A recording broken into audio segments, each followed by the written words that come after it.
आगे विहान फिर से बोलता है, क्या जरूरत है उतना लंबा सुनकर अपना टाइम वेस्ट करने की? जब हम लोग यहां से बाहर चले गए उसके बाद किसने इन सब की ये हालत की है? वहां से बताओ ना। विहान की बात सुनकर रेस्टोरेंट का ओनर खुद से ही बोलता है, पिट कर गया था ना यहां से, इसलिए ही बोल रहा है ताकि इसकी पिटाई की खबर इन दोनों को ना लगे। लेकिन कुछ भी कर लो बेटा, मैं बताऊंगा तो वहीं से। जब तुम्हारी पिटाई शुरू हुई थी उस वक्त तो उनकी हाँ में हाँ मिलाते जा रहे थे, और अब इन दोनों के सामने बोल तो ऐसे रहे हो कि उस समय कोई बड़ा काम कर रहे थे। कालिया बोलता है, ठीक है ठीक है राकेश, तुम वहीं से बताओ जहां से ये बोल रहा है। वैसे भी हमारे पास अभी ज्यादा समय नहीं है कि हम एक बात को लेकर ही बहस करते रहे। राकेश हाँ में अपनी गर्दन हिलाकर बोलता है, ठीक है भाई, जैसा आप बोलो। तो हुआ कुछ यूं कि जब आप और भोंदू भाई यहां से गए उसके बाद उस लड़की ने, ये जो आपके साथ ये आदमी है ना, उसको आवाज देने लगी थी। तभी विहान बीच में ही बोलता है, उसके बाद मैं यहां से निकल गया। उसके बाद क्या हुआ वहां से बताओ ना। क्या पुरानी बातों को लेकर बैठ गए हो? भोंदू अपना सर नामे हिलाते हुए बोलता है, क्या है विहान भाई, बताने दो ना उसे जहां से बता रहा है। आप थोड़ी देर चुप रहो। भोंदू की बात सुनकर विहान खुद से ही बोलता है, क्या बात है, लागत है आज ये भोंदू मेरी शान पट्टी खोलकर ही मानेगा। कोई बात नहीं बेटा, करो जो करना है तुम लोगों को, लेकिन आगे की बात जब तुम्हें पता चलेगा तो मुझे मत बोलना, किसी को कुछ ना बोलता देख। राकेश आगे बोलता है, हाँ तो उसके बाद वो लड़की इस आदमी को आवाज लगाने लगी। यह आदमी बिना उसकी बात सुने आराम से अपने रास्ते से बाहर की तरफ जा रहा था, लेकिन रंगा भाई के छोटे भाई ने इसे जबरदस्ती अपने पास बुला लिया और एक काले आदमी से इसकी खूब धुलाई करवाई। लेकिन इस बेचारे ने उनके सामने अपना सर भी ऊंचा नहीं किया और चुपचाप जैसा वो बोलते गए वैसा करता गया। राकेश की बात सुनकर कालिया और भोंदू दोनों विहान को ही घूर रहे थे। विहान अपने कंधे उचकाकर बोलता है, क्या हुआ, अब तुम दोनों मुझे ऐसे क्यों देख रहे हो? मैं तो पहले से ही कालिया से बोल रहा था कि उस लड़की की हमें मदद करनी चाहिए, लेकिन तुम दोनों ने ही कुछ नहीं किया, और उसके बाद जब मैं बाहर आ रहा था तो उन लोगों ने ही मेरे साथ वो सब कर दिया। विहान की सफाई सुनकर कालिया उस लड़की की तरफ देखने लगता है। वही भोंदू विहान के पास जाकर उसके पेट को सहलाने लगता है और बोलता है, तो इसलिए तुम्हें बाहर आने में इतना टाइम लग रहा था। लेकिन एक बात बताओ, बाहर जो आदमी आया था वही था ना, वो जिसने तुम्हारी वो की थी? विहान उसे खुद से दूर करते हुए बोलता है, अरे मुझे इतना भी नहीं लगा जो तुम यहाँ आकर मेरा पेट सहला रहे हो, और वह वही काला आदमी था जिसने मेरी धुलाई की थी। और तुम न पहले ये वो लगाकर बात बोलना बंद करो। विहान की बात सुनकर राकेश झट से बोलता है, नहीं, उसने जब अपना दूसरा मुक्का इसके पेट में मारा था तब इसके मुंह से खून भी निकल रहा था। उसकी बात पर कालिया अभी भी कुछ नहीं बोलता, लेकिन भोंदू जल्दी से जाकर विहान का चेहरा छूकर देखने लगता है और बोलता है, तभी तुम जब बाहर आ रहे थे तो रुमाल से अपना चेहरा साफ कर रहे थे, वैसे तुम्हें ज्यादा चोट तो नहीं लगी? विहान फिर उसे खुद से दूर करता है और उस रेस्टोरेंट के मालिक से बोलता है, अब हो गया तुम्हारा, तो उसके आगे बताओ मेरे यहाँ से जाने के बाद क्या हुआ था यहाँ पर? रेस्टोरेंट का ओनर कालिया की तरफ देखता है। कालिया भी हाँ में अपनी गर्दन हिला देता है। राकेश आगे बोलता है, जब तुम यहाँ से चले गए उसके कुछ देर बाद ही बाहर की तरफ से ही एक आदमी आया। उसने अपना पूरा चेहरा ढका हुआ था।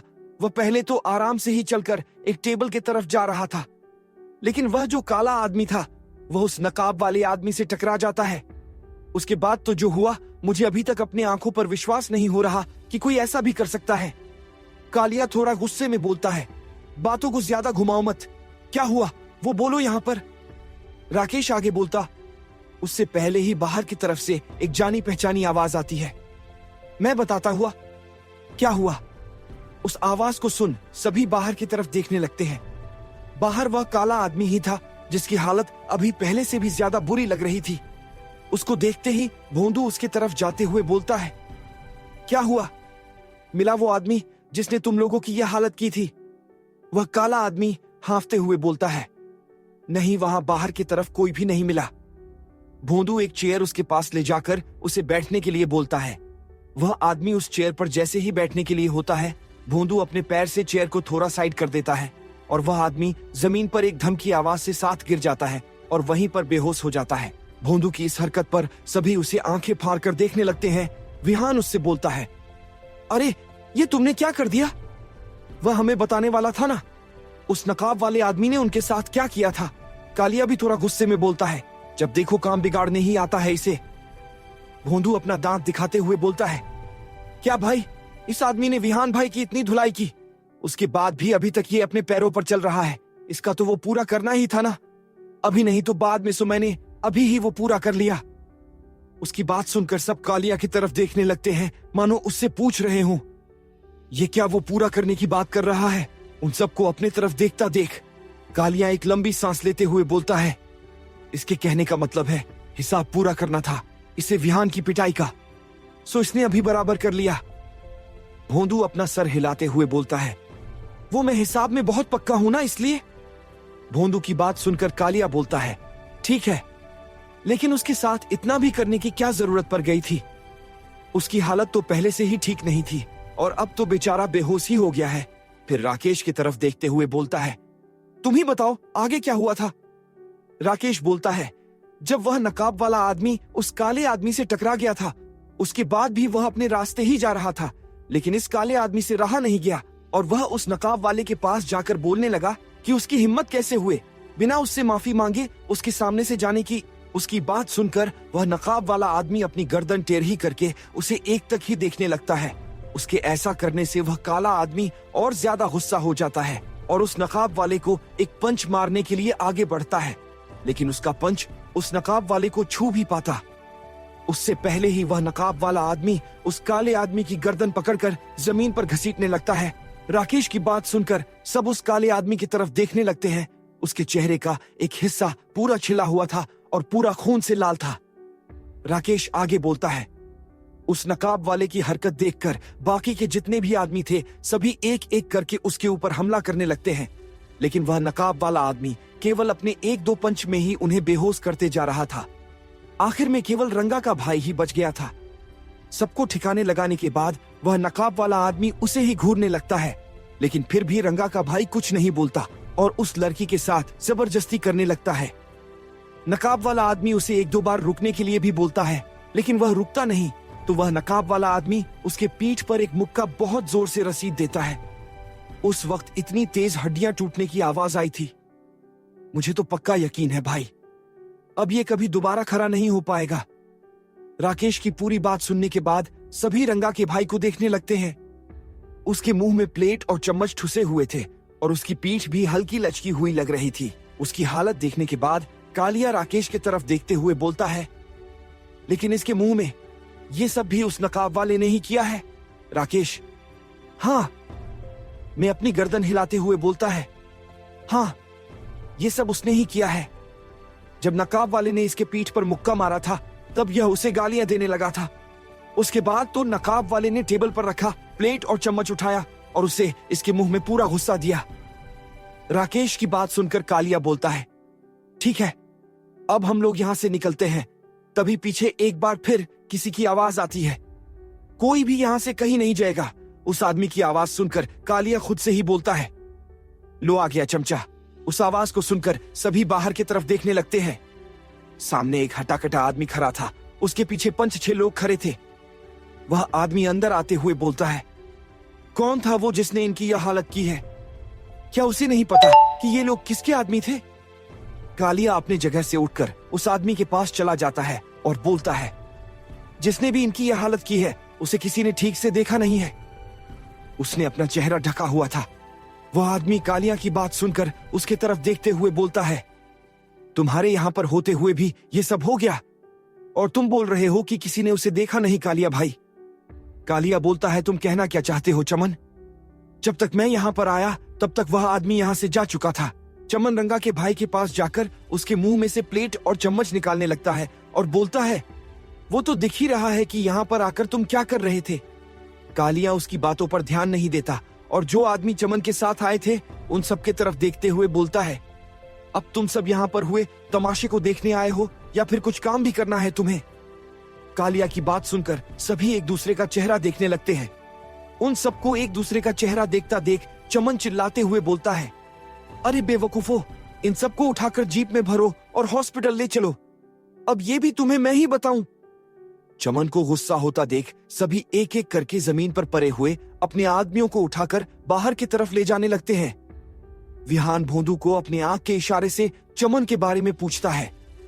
भोंदू कुछ बोलता उससे पहले ही कालिया उन दोनों की तरफ देखते हुए बोलता है, भोंदू तुम विहान को उसके अपार्टमेंट छोड़ देना, मैं चमन के साथ ही हॉस्पिटल जा रहा हूं। वहां से बॉस को इस बारे में इन्फॉर्म कर दूंगा। फिर उसके थोड़ा पास जाकर धीरे से बोलता है, और अपनी भाभी का भी अच्छे से ख्याल रखना। फिर उसे अपने जीप की चाबी देकर चमन के साथ बाहर की तरफ चला जाता है। कालिया और बाकी सबके चले जाने के बाद विहान भोंदू से बोलता है, कौन था वो चमन? भोंदू उस लड़की की तरफ जाते हुए बोलता है, रंगा का लेफ्ट हैंड है, यही समझ लो। वैसे भाई ने बोला कि भाभी का ख्याल रखने के लिए, लेकिन इन्हें यहां से लेकर कैसे जाए? ये तो अभी भी बेहोश ही है। विहान भी उसके पास चला जाता है और एक ग्लास से पानी लेकर उस लड़की के चेहरे पर डालने लगता है। विहान के ऐसा करने से भोंदू थोड़ा पीछे चला जाता है और बोलता है, ये क्या कर रहे हो तुम? विहान बोलता है, क्यों यहीं पर छोड़कर जाना है? इससे तो नहीं जगाता हूं, छोड़ दूं। भोंदू नाम में अपना सर हिलाते हुए बोलता है, अरे नहीं, तुम गुस्सा क्यों हो रहे हो? तुम जगाओ इन्हें। विहान 2-3 बार पानी का छींटा उस लड़की के ऊपर डालता है। अचानक से वह लड़की उठकर बैठ जाती है और बोलने लगती है, नहीं, मुझे जाने दो, छोड़ दो मुझे। उस लड़की की हरकत देखकर सब उसे घूरने लगते हैं। क्यों? वह लड़की उठते ही चिल्लाने लगी थी। और कालिया चमन के साथ क्यों गया था? क्या वहां पर रंगा भी आने वाला है अपने भाई की हालत देखने के लिए? क्या लगता है आप सभी को क्या होंगे? इन सवालों के जवाब हमें कमेंट करके जरूर बताइएगा। और कहानी में आगे जानने के लिए बने रहिए हमारे साथ। विहान के सफर में आगे जारी रहेगा। भोंदू नामे अपना सर हिलाते हुए बोलता है, अरे नहीं, तुम गुस्सा क्यों हो रहे हो? तुम जगाओ इन्हें। विहान 2-3 बार और पानी का छींटा उस लड़की के ऊपर डालता है। अचानक से वह लड़की उठकर बैठ जाती है और बोलने लगती है, नहीं, मुझे जाने दो, छोड़ दो मुझे। उस लड़की की हरकत देखकर सब उसे घूरने लगते हैं। अब आगे वह लड़की जैसे चिल्ला रही थी, मुझे छोड़ दो, जानो दो मुझे। लेकिन इस वक्त किसी ने उसे पकड़ा तो दूर विहान और भोंदू भी उससे काफी दूर चले गए थे। उसके अचानक से चिल्लाने की वजह से कुछ देर बाद वह लड़की चुप हो जाती है और अपने आसपास देखने लगती है। वहां पर कुछ तो अजीब था। वह भोंदू और विहान की तरफ देखते हुए बोलती है, जो गुंडे यहाँ पर थे वो चले गए क्या? और वो जिसने उनकी खूब पिटाई की थी वह है क्या यहाँ पर? उसका सवाल सुनकर विहान और भोंदू एक दूसरे का चेहरा देखने लगते हैं। भोंदू बोलता है, भाभी वो लोग यहाँ से चले गए हैं और उस आदमी का कुछ पता नहीं चल रहा है। भोंदू के बात पूरा करने पर विहान खुद से ही बोलता है, लो, कर दिया इसने। एक और कांड, वही भोंदू से खुद के लिए। भाभी सुनकर वह लड़की भी हैरत में पड़ जाती है। एक बार अपने अगल बगल देखने के बाद वह भोंदू को देखते हुए बोलती है, तुमने मुझे भाभी बोला क्या? भोंदू हाँ में अपना सर हिलाकर बोलता है, वो कालिया भाई, और आपका कुछ है तो उस हिसाब से आप अपनी तो भाभी ही लगोगी ना। उसकी बात सुनकर वह लड़की अपने जगह से आकर भोंदू को एक छांटा रसीद देती है और गुस्से में बोलती है, कौन कालिया भाई, और मेरा क्या चल रहा है उसके साथ? भोंदू को पीटते देख विहान फौरन उसके पास से 2 कदम पीछे की तरफ चला जाता है। भोंदू अपने एक गाल पर हाथ रखकर बोलता है, वो कालिया भाई है ना, जो रोज आपके किताब की दुकान पर जाते हैं? उनके और आपके बीच। वह अभी इतना ही बोल पाया था कि तभी उसके दूसरे गाल पर भी गर्माहट महसूस होने लगती है। भोंदू अपने दूसरे गाल पर भी अपना हाथ रख लेता है। भोंदू को एक और छांटा मारने के बाद वह लड़की उसे उंगली दिखाते हुए बोलती है, वो तो मुझे आज पता ही चल गया कि तुम्हारा कालिया कालू, जो भी नाम है उसका, कितने पानी में है। फिर विहान की तरफ देखते हुए बोलती है, और कैसे कैसे आदमियों के साथ रहता है। अपना जिक्र होते ही विहान थोड़ा सतर्क हो जाता है कि कहीं वह लड़की गुस्से में 1-2 चांटे उसे भी ना मार दे। विहान को अपनी जगह पर पहाड़ की खड़ा होते देख वह लड़की बोलती है, उनके सामने ऐसे खड़े होना चाहिए था ना, इतना भी किसी के सामने क्या दबना कि अपनी आत्मसम्मान ही ना बचे, और वहां से बाहर की तरफ जाने लगती है। उसको अकेले बाहर जाता देख भोंदू जल्दी से उसके पास जाकर बोलता है, अरे भा, वह अभी अपनी बात पूरी कर पता, उससे पहले ही वह लड़की। फिर उसे घूरने लगती है भोंदू बात को अपने गले के नीचे ले लेता है और फिर दोबारा से बोलता है, मेरे कहने के मतलब है अभी रात होने को ही है, आप ऐसे अकेले कहाँ जा रही हैं? हम आपको छोड़ देते हैं, वैसे भी भाई ने आपका अच्छे से ख्याल रखने के लिए बोला है। भोंदू की बात सुनकर विहान खुद से ही बोलता है, लो फिर इसने अपनी बेवकूफी का परिचय दे ही दिया। अरे भाई, उसके सामने कालिया की बात करने की क्या जरूरत है? विहान अभी यह सोच ही रहा था कि उतने देर में ही भोंदू को एक और चांटा पड़ गया था। चांटे की आवाज सुनकर विहान उस तरफ देखता है। भोंदू ने फिर से अपने दोनों गालों पर हाथ रख लिया था और वह लड़की बाहर की तरफ चलते जा रही थी। विहान भोंदू के पास जाकर बोलता है, जब एक बार उसने मना कर दिया था कि कालिया के बारे में अभी उससे कुछ भी मत बोलना, तो तुम हर बार बात बिगाड़ क्यों रहे हो? थोड़ा दिमाग से काम नहीं ले सकते क्या? करवा ली ना अपनी अच्छे से धुलाई। भोंदू रोनी सी सूरत बनाकर बोलता है, लेकिन इस बार तो मैंने उन्हें भाभी भी नहीं बोला, केवल हमारे साथ चलने के लिए बोला। इसमें क्या गलती थी? विहान खुद से ही बोलता है, यार जब से इसकी पिटाई हुई है सारे बात एकदम सही बोल रहा है, बात को घुमा नहीं रहा है। लगता है इसकी बीमारी का यही इलाज है। आगे से जब भी ये वो लगाकर बोलेगा तो बस केवल 2 चांटे रसीदने भर की बात है, बाकी ये खुद अपने रास्ते पर आ जाएगा।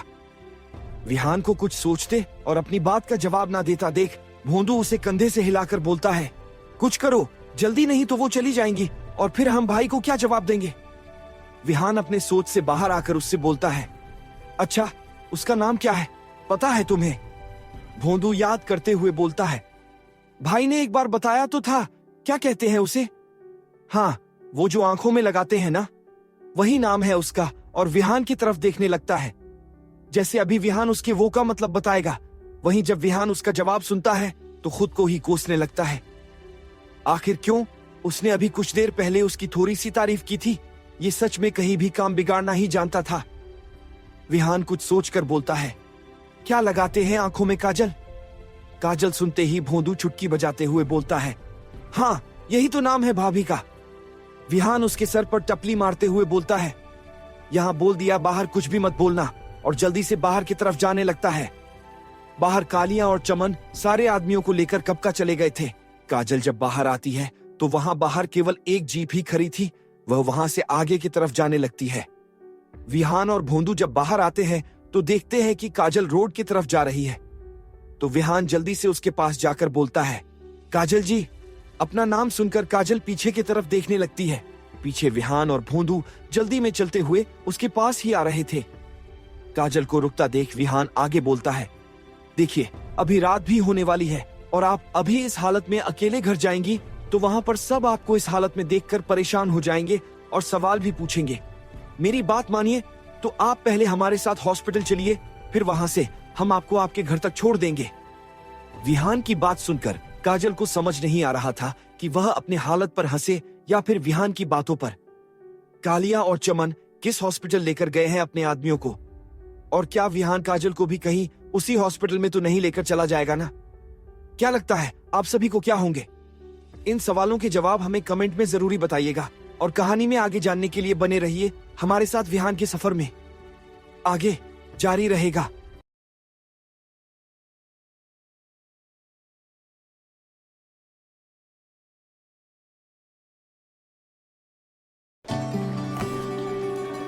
ये मेरे लिए नहीं, किसी और के लिए है। एक धागे ने अजमेर दूर हो या पास, राखी बनाए खास। Premium rakhis and gifts delivered across India and the world. fnp.com। Vihaan की बात सुनकर काजल को समझ नहीं आ रहा था कि वह अपने हालत पर हंसे या फिर विहान की बातों पर। अब आगे। काजल बचपन से ही अनाथ थी। यहाँ जयपुर में वह अपने मामा के पास रहती थी और उनका ही किताब का दुकान था। काजल रोजाना दुकान पर उनके लिए खाना लेकर जाती थी और शाम होने से पहले वह वापस घर के लिए निकल जाती थी। आज भी वह उनके लिए खाना लेकर ही आई थी और सुबह ही कालिया की उससे भेंट हो गई। कालिया आज पिछले 1-2 महीनों से हमेशा उसके मामा के दुकान पर आ जाया करता और कुछ सामान लेने के बहाने अक्सर उससे बात करने की कोशिश करता रहता था, लेकिन काजल उसे केवल काम भर जवाब ही दिया करती थी। जैसे कपड़े, और कभी कभी जिस लहजे में कालिया बात किया करता था उसे काजल को इतना तो पता चल गया था कि कालिया किसी शरीफ घर का लड़का नहीं था। दिखने में कालिया अच्छा ही था और काजल इतनी भी नादान नहीं थी कि उसे अब तक ये पता नहीं चल पाया था कि कालिया आखिर रोजाना दुकान पर आता क्यों है। काजल के मामा का नाम रामनाथ था और वैसा ही उनका स्वभाव भी था। दिल के बहुत अच्छे और शरीफ, और कहीं ना कहीं यह भी वजह थी कि काजल कालिया से दूर ही रहना चाहती थी। और रही बात घर पर उसकी चिंता की, तो वो तो उसके मामा के अलावा और किसी को भी नहीं थी। उसकी मामी और उनकी बेटी, जो कि लगभग काजल के ही उम्र की थी, दोनों उसका घर में जीना हमेशा दुश्वार ही किया रहते थे। काजल ने बहुत मुश्किल से अपना ग्रेजुएशन कंप्लीट किया था। विहान का सवाल सुनकर उसे खुद की ही किस्मत पर हंसी आ रही थी, क्योंकि अगर अभी इस हालत में अगर वह घर गई तो उसकी मामी और उनकी बेटी उसकी फिक्र करना तो दूर, उसके ऊपर न जाने क्या क्या आरोप लगाने लगेंगे। और उसकी मामी के आगे उसके मामा हमेशा चुप ही हो जाया करते थे। काजल के मामा जब उसे अपने घर लेकर आए, शायद तभी उसकी मामी इसके खिलाफ थी। काजल की उम्र उस वक्त मुश्किल से 3 साल की होगी, और जैसे जैसे वह बड़ी होते गई, इस बात में भी कोई दो राय नहीं बच गया था। जैसे उसकी मामी उसके साथ बर्ताव करती थी, उससे साफ पता चलता था कि वह आज भी उसे अपने साथ रखने के साफ खिलाफ है। आज अगर काजल वहां पर है, या फिर कह ले कि मुश्किल से रह पा रही है, तो केवल अपने मामा के कारण और केवल उनके लिए। जब उसे अपने ने ठुकरा दिया, तब उसके मामा ही उसके लिए सहारा बने, और वह उनकी इज्जत भी बहुत करती है। इसलिए अपने मामी और उनकी बेटी के 2 कड़वे बोल सुनकर भी वह अपने मामा से कुछ नहीं बोलती। काजल को आपने सवाल का जवाब ना देता। देख, विहान एक बार फिर बोलता है, क्या सोच रही हो तुम? विहान के सवाल से काजल का ध्यान टूटता है और वह ना में अपना सर हिलाते हुए आगे जाने लगती है। काजल को कुछ ना बोलता देख और वापस से जाता देख भोंदू विहान से बोलता है, अरे भाई, ये क्या कर रहे हो? वो तो फिर से जाने लगी। विहान काजल की तरफ देखते हुए बोलता है, अब इसमें मैं क्या करूं? मुझसे जितना हो सकता था मैंने कर दिया। अब इसके आगे केवल जबरदस्ती ही की जा सकती है, क्योंकि अभी वह कुछ समझने से तो नहीं रही। भोंदू भी हामी भरते हुए बोलता है, हाँ, तो अब हम क्या करें?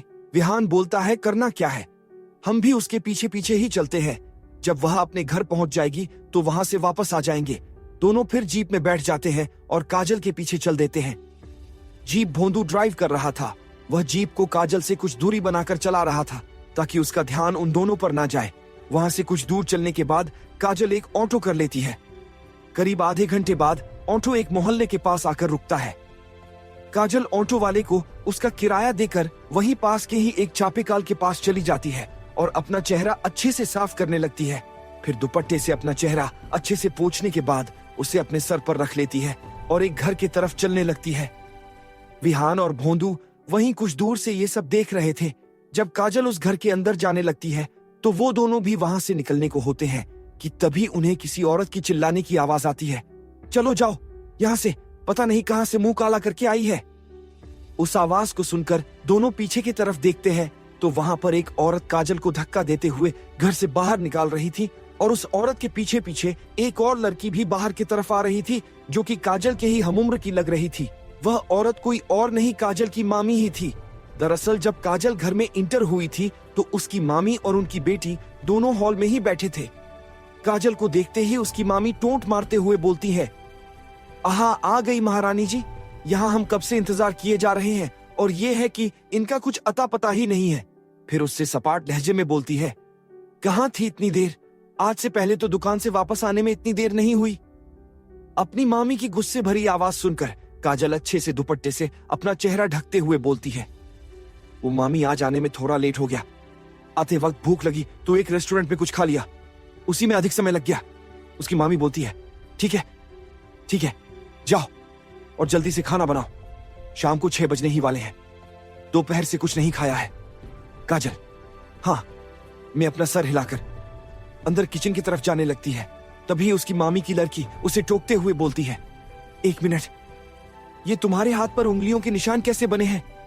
उसकी बात सुनकर काजल जोर से अपनी आंखें बंद कर लेती है और खुद से ही बोलती है, अब क्या बोलूं, कहीं इस नक्शरी ने निशान देख तो नहीं लिए? काजल हकलाते हुए बोलती है, वो शायद गलती से मैंने जोर से हाथ मसल दिया होगा। इतना बोलकर अंदर की तरफ जाने लगती है। दीप्ति, जो कि उसकी मामी की लड़की थी, वह फिर बोलती है, नहीं, मुझे तो ऐसा नहीं लगता। कोई खुद का ही हाथ क्यों इतनी जोर से पकड़ेगा कि उंगलियों के निशान पर जाए? दीप्ति की बात सुनकर उसकी माँ बोलती है, तुझे उससे क्या करना है? वो अपना जोर से पकड़े या फिर तोड़े? फिर काजल से बोलती है, अब तुम यहां खड़ी क्या हो? जाकर कुछ बनाओ। एक तो इतनी लेट से आ रही हो, ऊपर से बहस करना है तुम्हें। क्या दीप्ति और उसकी मां मिलकर कुछ करेंगे काजल के साथ? और आगे क्या होने वाला है काजल के साथ? क्या लगता है आप सभी को क्या होंगे? इन सवालों के जवाब और क्या मोड़ लेने वाली है काजल की जिंदगी, हमें कमेंट करके जरूर बताइएगा। और कहानी में आगे जानने के लिए बने रहिए हमारे साथ विहान के सफर में, सिर्फ और सिर्फ पॉकेट फम पर। आगे जारी रहेगा। दीप्ति, जो कि उसकी मामी की लड़की थी, वह फिर बोलती है, नहीं, मुझे तो ऐसा नहीं लगता। कोई खुद का ही हाथ क्यों इतनी जोर से पकड़ेगा कि उंगलियों के निशान पड़ जाए? दीप्ति की बात सुनकर उसकी मां बोलती है, तुझे उससे क्या करना है? वो अपना जोर से पकड़े या फिर तोड़े? फिर काजल से बोलती है, अब तुम यहां खड़ी क्या हो? जाकर कुछ बनाओ। एक तो इतनी लेट से आ रही हो, ऊपर से बहस करना है तुम्हें। अब आगे। अपनी मामी की डांट सुनकर काजल धीरे से बोलती है, नहीं मामी, मैं जा रही हूं, और किचन की तरफ जाने लगती है। उसको जाता देख दीप्ति ध्यान से काजल के चेहरे की तरफ देखने लगती है। वहां पर उसे कुछ नाखून के भी निशान दिखाई देते हैं। वह अपनी मां को कंधे से हिलाते हुए बोलती है, अरे मां, एक बार जरा ध्यान से उसकी तरफ देखो तो कुछ गड़बड़ नहीं लग रही है आज? जब से आई है दुपट्टे से अपना चेहरा ढका हुआ है और उसके हाथ पर उंगलियों के निशान भी थे। उसकी मां उसका हाथ झटकते हुए बोलती है, क्या है? एक तो दोपहर से कुछ नहीं खाया है और तू मेरा उस वक्त से दिमाग ही खराब कर रही है। बाहर धूप होगा, इसीलिए उसने अपना चेहरा ढका हुआ होगा। तू तो कभी बाहर जाती नहीं है, जब देखो केवल मोबाइल में ही लगी रहती है। अब जा, यहां से मेरे सीरियल का टाइम हो गया है, और अगर अब तूने मुझे परेशान किया ना, तो फिर उस अनाथ का सारा गुस्सा तेरे ऊपर ही ना उतर जाए। अपनी मां की बात सुनकर दीप्ति अपना मुंह बनाते हुए किचन की तरफ जाने लगती है। जैसे ही वह अंदर किचन में जाती है, वहां का नजारा देखकर वह दबे पांव जल्दी से वापस अपने मां के पास आती है और उनका हाथ पकड़कर किचन की तरफ जाने लगती है। दीप्ति को फिर से अपने पास देखकर उसकी मां गुस्से में उससे अपना हाथ छुड़ाते हुए बोलती है, देख लड़की, मैं अब तुझे मार दूंगी, जाकर अपना काम कर। अपनी मां को जोर से बोलता देख दीप्ति जल्दी से उनके मुंह पर हाथ रखते हुए बोलती है, धीरे बोलो मां, और एक बार मेरे साथ चलो। उसके बाद मेरे साथ जो करना होगा वो कर लेना, लेकिन कम से कम एक बार मेरे साथ चल के देख लो। उसकी मां गुस्से में कुछ देर उसे घूरती है, फिर उसके साथ किचन की तरफ जाने लगती है। वहीं किचन के अंदर काजल इस बात से अनजान की अभी कुछ देर बाद ही उसकी जिंदगी में बहुत बड़ा तूफान आने वाला है। अपने में ही खोई हुई सब्जी काट रही थी। उसने अपना दुपट्टा भी अपने कमर से बांध लिया था। दीप्ति और उसकी मां जब किचने के दरवाजे पर आते हैं तो अंदर काजल को देखकर उसकी मामी का खून उबलने लगता है। वह जाकर झटके से काजल का हाथ पकड़ लेती हैं और लगभग उसे घसीटते हुए अपने साथ बाहर की तरफ लेकर जाने लगती है। काजल कुछ समझ पाती तब तक उसकी मामी उसे घर के दरवाजे से बाहर की तरफ धक्का देते हुए बोलती है, निकल जाओ यहाँ से, पता नहीं कहां से मुंह काला करके आई हो। अपनी मामी की बात सुनकर काजल को जिस बात का डर सता रहा था वही होता है। वह कुछ बोलने के लिए अपना मुंह खोलती ही है कि उसकी मामी उंगली से उसे चुप रहने का इशारा करते हुए बोलती है, एक शब्द नहीं, हमने ना जाने तुम्हारे लिए क्या क्या किया, लेकिन आज तुमने हमें कहीं का नहीं छोड़ा। अगर मुंह काला करवाना ही था तो उसके ही साथ चली जाती, जिसके साथ मजे कर रही थी। यहां हमारे पास आने की क्या जरूरत थी? दीप्ति भी पीछे से बोलती है, जब इसके आने में देरी हो रही थी तभी मुझे लगने लगा था कि इसके साथ आज जरूर कुछ गड़बड़ है। काजल खुद को संभाल कर बोलती है, नहीं मामी, आप दोनों जैसा समझ रहे हैं, वैसा कुछ भी नहीं, वो मैं। काजल अभी इतना ही बोल पाई थी कि उसकी मामी आकर फिर से उसका हाथ पकड़ लेती हैं और बाहर की तरफ करते हुए बोलती है, क्या वो मैं? क्या वो मैं? हाँ।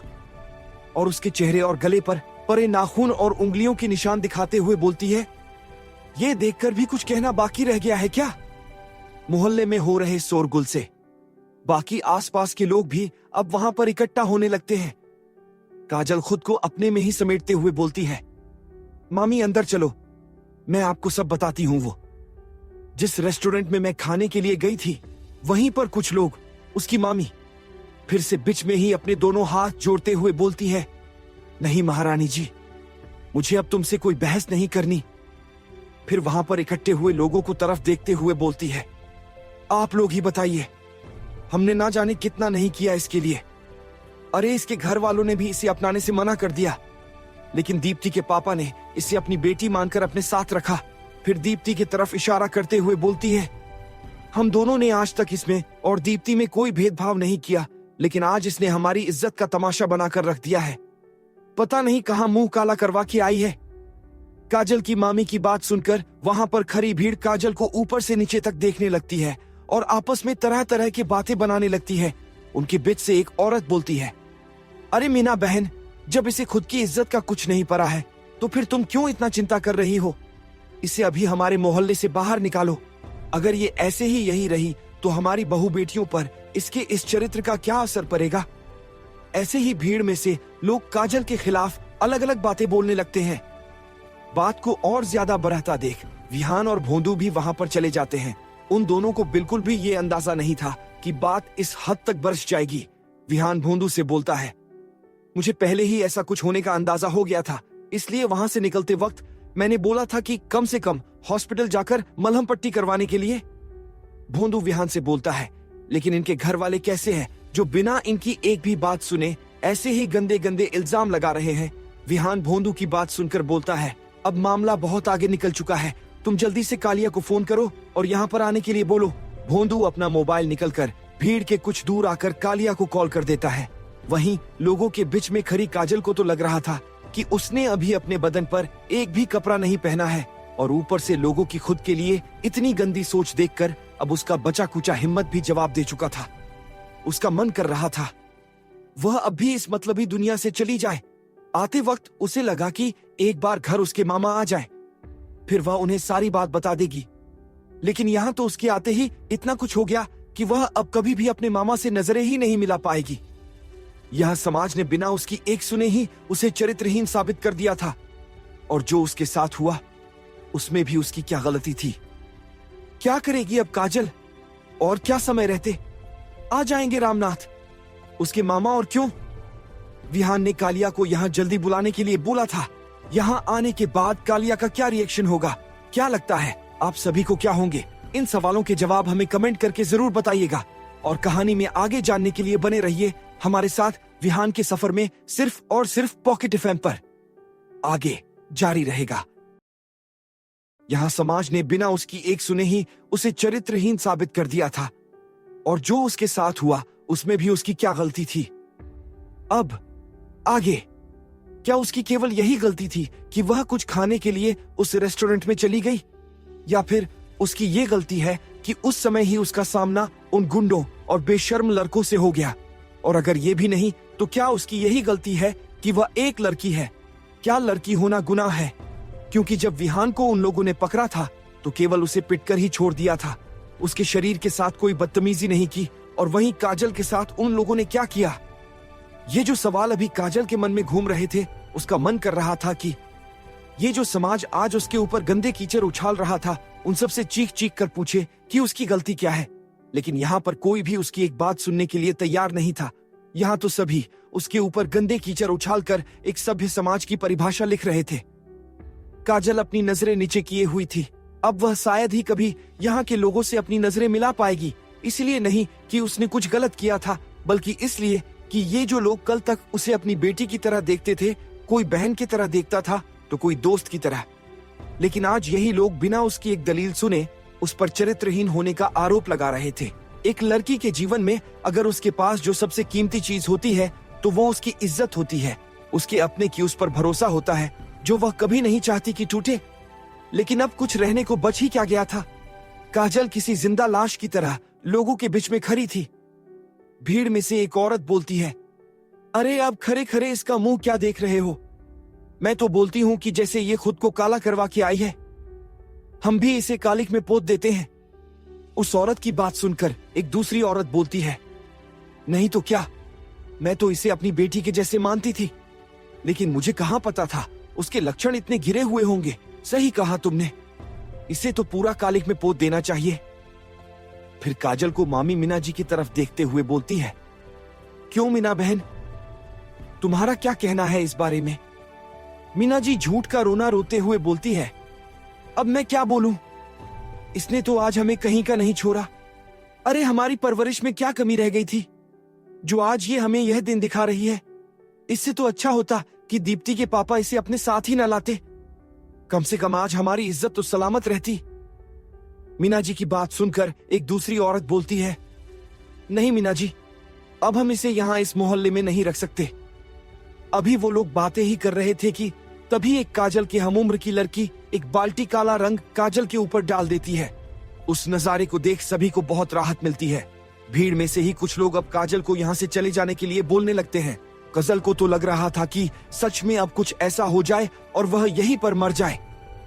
ऐसे जलील होने से तो मौत ही बेहतर थी, और अब तो उसे अपने आसपास खड़े एक भी इंसान की आवाज सुनाई देना बंद हो गया था। काजल को अपनी जगह पर भूत बनकर खड़ा देख अब भीड़ गुस्सा होने लगी थी। एक आदमी बोलता है, लगता है ये ऐसे यहां से नहीं जाने वाली है, सभी एक एक पत्थर उठाओ और मारो इसे।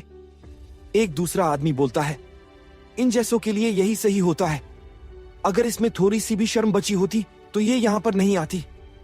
दोनों आदमियों की बात सुनकर भीड़ में खड़े कुछ लोग अपने अपने हाथ में पत्थर उठा लेते हैं और काजल के ऊपर चला देते हैं। काजल के ऊपर पत्थर चलते ही विहान भीड़ की तरफ जल्दी से बढ़ जाता है। वहीं जब काजल को 2-3 पत्थर लगते हैं तो वह अपने सेंस में वापस आती है और अपने चारों तरफ देखती है तो उसे कुछ समझ नहीं आता। वहां पर जितने भी लोग खड़े थे सभी के हाथों में पत्थर थे। काजल कुछ अंदाजा लगा पाती उससे पहले ही सभी एक साथ उसके ऊपर पत्थर चला देते हैं। पत्थरों को अपनी तरफ आता देख काजल अपने हाथों से अपना चेहरा ढक लेती है, लेकिन जब बहुत देर तक उसे कुछ महसूस नहीं होता तो वह अपने हाथ हटाकर सामने की तरफ देखती है तो कोई उसके सामने पहाड़ की खड़ा था। काजल अपना सर उठाकर उस आदमी को देखती है तो चौंक जाती है। उसके सामने कोई और नहीं कालिया ही खड़ा था। वहां पर खड़ी भीड़ जब देखती है कि कोई उन्हें धक्का देते हुए काजल के पास चला जाता है और उन लोगों की तरफ अपनी पीठ करके काजल के सामने खड़ा हो जाता है तो वो लोग और ज्यादा गुस्सा हो जाते हैं और उन दोनों पर फिर से पत्थरों की बारिश कर देते हैं। उसी में एक पत्थर जाकर काजल के सर के पीछे लग जाता है। पत्थर लगने के तुरंत बाद तो काजल को कुछ भी फील नहीं होता। कालिया जब देखता है कि लोगों ने पत्थरबाजी और तेज कर दी है तो वह काजल को जल्दी से अपने गले लगा लेता है और अपने हाथों से उसके सर को कवर करने लगता है। लेकिन जब वह अपने हाथ काजल के सर पर रखता है तो उसे वहां पर कुछ गिला महसूस होता है। वह जल्दी से अपने हाथ पीछे लेकर देखता है तो उसके हाथ में खून लगा हुआ था। खून देखकर कालिया का दिमाग काम करना ही बंद कर देता है। उस रेस्टोरेंट से चमन के साथ हॉस्पिटल जाने के बाद कालिया को काजल का थोड़ा भी ध्यान नहीं था। उसने आते वक्त ही भोंदू से बोल दिया था कि वो लोग अच्छे से काजल को उसके घर तक छोड़ दे, लेकिन वह नहीं जानता था कि यहाँ पर तो अलग ही माहौल हो जाने वाला है। वहां हॉस्पिटल में जब वे लोग रंगा के भाई और उसके आदमियों को लेकर गए थे तब कुछ देर बाद ही वहां पर रंगा आ गया था। रंगा के पूछने पर कि उन लोगों की ये हालत किसने की है, कालिया वही सब बता देता है जो उसे रेस्टोरेंट के मालिक राकेश ने बताया था, और वह यहाँ पर काजल का नाम नहीं बताता है। उस मास्क वाले आदमी ने जितने भी आदमियों को पीटा था उनमें से कोई भी कम से कम 1 महीने के अंदर अच्छे से अपने पैरों पर खड़ा नहीं होने वाला था, और उन सब में भी सबसे ज्यादा अगर किसी की वॉट लगी थी तो वह रंगा का भाई था। एक तो उसकी रीढ़ की हड्डी टूट गई थी और ऊपर से उसका वोकल कॉर्ड भी खराब हो चुका था, जिसका नतीजा ये था कि अब आगे से वह कुछ भी बोल नहीं पाएगा। अपने भाई की हालत देखने और कालिया की पूरी बात सुनने के बाद रंगा हॉस्पिटल से कालिया के साथ उस रेस्टोरेंट के लिए निकल जाता है। रास्ते में ही कालिया को भोंदू का कॉल आता है। कॉल पर भोंदू उसे जल्दी से काजल के घर के पास आने के लिए बोला रहा था।